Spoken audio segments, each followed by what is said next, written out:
Friends, welcome to லூட்டினோடி channel. இன்றைக்கி Sunday, அதனால் காலையில் நாங்கள் மீன் கடைக்கு போயிட்டு 1 கிலோ மீன் வாங்கிட்டு வந்துட்டோம். அதுக்கப்புறம் அதை வீட்டில் எடுத்துகிட்டு வந்து நல்லா வாஷ் பண்ணிட்டோம். இப்போ அந்த மீனுக்கு தேவையான பேஸ்ட் அரைச்சிக்கலாம்.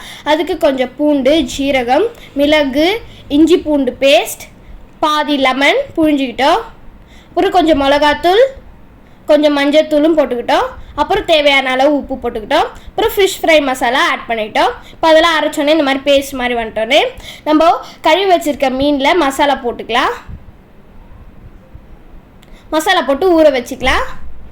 ஊறி முடிச்சிட்டோன்னே ஒரு தவாவில் எண்ணெய் ஊற்றி நம்ம ஊற வச்சு எடுத்த மீனை அந்த தவாவில் போட்டு ஃப்ரை பண்ணி எடுத்துக்கலாம்.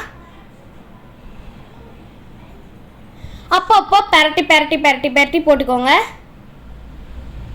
பார்த்தீங்களா, உங்களுக்கு மசாலாவும் கலையாமல் மீனும் உடையாமல் செமையாக வந்திருக்கு. இதை ட்ரை பண்ணி பாருங்கள். இந்த வீடியோ பிடிச்சிருந்துச்சுன்னா லைக் பண்ணுங்கள். மறக்காமல் எங்கள் லூட்டினோடி சேனலை சப்ஸ்கிரைப் பண்ணிடுங்க. Bye friends.